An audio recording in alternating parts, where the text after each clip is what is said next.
to do this, he said, now look, everybody's got to talk about current classroom practice, but you'll be spared that because you won't know anything about it. So on that basis, I'll just mention two things. One thing I saw in a classroom last week, and the other, something that I heard 30 years ago that's had a profound effect on me. The thing 30 years ago that had a profound effect on me is a woman called Judith Little, who wrote about school improvement, and she said, you knew you were in a good faculty, you knew you were in a good phase in a primary school, you knew you were in a good school, where these four things happened. And the reason I like them is you can see things in each that you could easily tweak to make it more likely to happen. The four things were, teachers talk about teaching, and not other things. Teachers observe, not be observed, but observe each other's practice. Teachers plan, organise, evaluate together, not alone.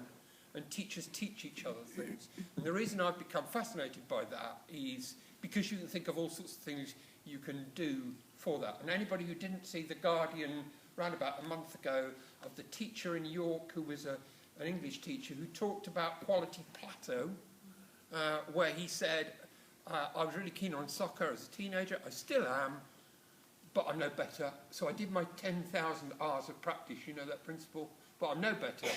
And of course I didn't have a good coach. And he said, come to think of it, I've been teaching English for X thousand hours. And I'm not absolutely sure I'm any better than I was in the first 2 or 3 years, because you reach a plateau where it works okay, and therefore you don't. And he said the same thing, how do you get coached? So I wanted to lift that as an issue of coach. And then what I saw in a school last week was going around schools. I love finding little things that can make a big difference. And the school I went to was in the centre of London, and I asked to see all the kids work.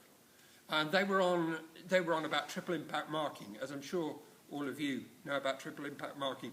But the thing that really impressed me was that wherever you went in the school and you asked to see the kids work, you saw two sorts of, they weren't post-its, they were double the size of a post-it, but they were blue and green.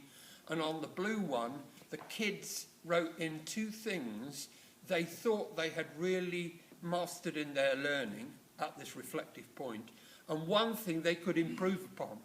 And the blue one was the teacher did the same thing. And what I liked about it was that it was a kind of institutional method of trying to get as many of us singing from the same song sheet, because as you know, the kids think you're cheating if you know what was happening in another lesson. So that was mine.